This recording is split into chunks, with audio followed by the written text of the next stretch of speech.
大好野人马斯克要管理川普政府的政府效率部来整顿政府部门。美国的国际开发署嘛已经有将近100万港航停职咯，官方的网站册里嘛已经关起来。美国总统川普是强调讲，早就应该安尼做咯。国务卿卢比奥表示讲，伊会先来兼国际开发署的代理署长，亲自来整顿。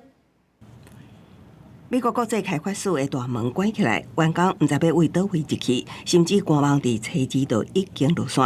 由亿万好野人马斯克掌管的政府效率部以高效率中正政府部门 USAID 已经有500名的员工互停职。马斯克甚至伫社群平台批评 USAID。地万就堂爱全部裁撤，伊估计川普政府明年会当互美国预算赤字减少1条美金。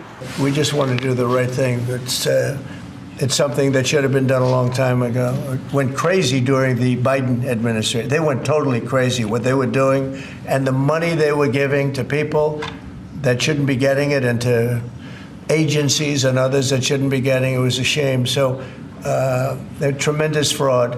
USAID 成立伫1961年，主要负责向合作国家分配美国的对外援助。2023年财政年度，美国援助全球720亿美金中，有400亿由 USAID 管理。相关计划包括人道主义、健康、加气候、环境、经济等倡议。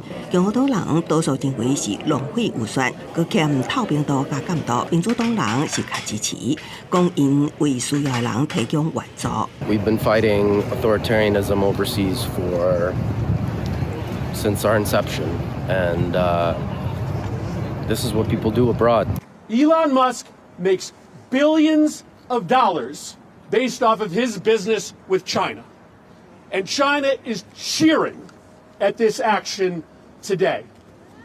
There is no question that the billionaire class trying to take over our government right now is doing it based on self-interest. 当地中南美洲访问的国务卿卢比奥，初三伫记者会上表示，家己已经是身兼 USAID 代理署长。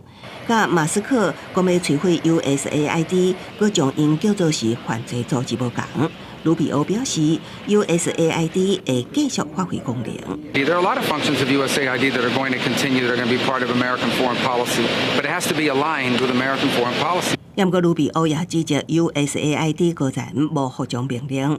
伫伊担任参议员期间，拒绝回答国会议员提出的基本问题。伊会整顿这个有10万名职员的机构，不过并不清楚 USAID 会变入公务员，也无清楚大多数伫海外的职员会安怎安置。